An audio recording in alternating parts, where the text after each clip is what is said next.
परसतो मोगरा थेंब गंधाचे. तर राम मित्रांनो, मी ब्लॉगर आदित्य आणि स्वागत आहे तुमचं देवदर्शन विथ लालपरी या सिरीजच्या पार्ट 3 मध्ये. मागच्या 2 पार्ट मध्ये तुम्ही पाहिलंच असेल की आम्ही आधी कोल्हापूरचे महालक्ष्मी आणि त्यानंतर आदमापूर, बाळूमामा, मेतके आणि ज्योतिबाचं दर्शन घेतलेलं. तसं काल रात्री आम्ही साखरपाई ते मुक्काम करून सकाळी लवकर आवरून निघालो मार्लेश्वरला. त्या सकाळी प्रवासाची सुरुवात आपल्या गणपती बाप्पांच्या आरतीपासून झाली.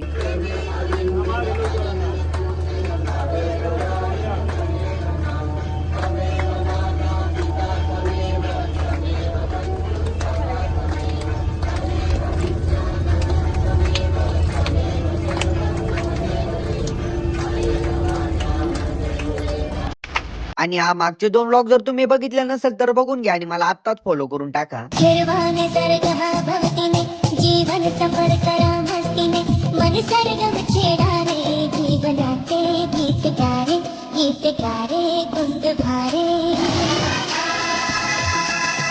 निर्वाणे सर्गहा भवतीने जीवन सफर करा मस्तीने मन सरगम छेडा रे जीवनाचे गीत गारे कुंद भारे. जवळपास 7च्या दरम्यान आम्ही मार्लेश्वरला पोहोचलो. मग त्यानंतर सगळ्या ग्रुपचा एक फोटो घेतला आणि त्यानंतर मस्तपैकी गरम गरम चहा पिला, चहा घेतला आणि त्यानंतर निघालो दर्शनाला. वरती आल्यावर पाहिलं तर मंदिर डोंगराच्या असं एक साईडला आहे आणि आज दर्शनासाठी जायला असं खाली वाकून जावं लागतं. मग मंदिरात येऊन महादेवांचं दर्शन घेतलं आणि बाहेर येऊन बघतो तर काय हे किती सुंदर आहे सगळं.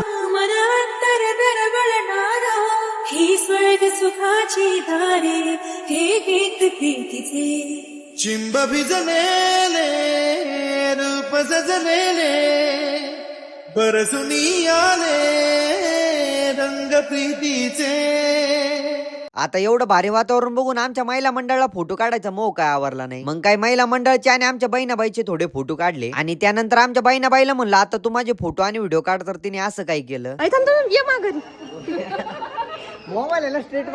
जेव्हा मॅडमला म्हणलं तू जर माझे फोटो आणि व्हिडिओ नीट नाही काढले तर तुझे माझ्या फोन मधले फोटोच नाही पाठवणार, अशी धमकी दिल्यानंतर मग मॅडमनी माझे फोटो आणि व्हिडिओ एकदम मस्त काढले. दर्शन घेऊन खाली आल्यानंतर तर लय भूक लागलेली. त्यात काकांनी नाश्त्याला मस्तपैकी झुणका भाकरी घेतली होती. वा वा वा, काय ती तांदळाची भाकर, बेसन आणि त्यासोबत लोणचं आणि कांदा एकदम क्वालिटी लागत होतं. झुणका भाकरी खाऊन आम्ही निघालो गणपतीपुळेला. त्यात बसमध्ये अनन्याची आणि माझी चांगलीच गट्टी जमलेली. त्यात अनन्याला मी म्हातारी म्हणून आवाज द्यायचो. तिला म्हातारी म्हणल्यावर तर लय राग यायचा आणि तिला असं चिडवायला मला पण खूप मजा यायची. तर मित्रांनो, गणपतीपुळेचा ब्लॉग मी पार्ट 4 मध्ये टाकणार आहे आणि तो ब्लॉग जर तुम्हाला बघायचा असेल तर आताच आपल्या जमतेकीच्या पेजला फॉलो आणि आपल्या युट्यूब चॅनलला सबस्क्राईब करून टाका.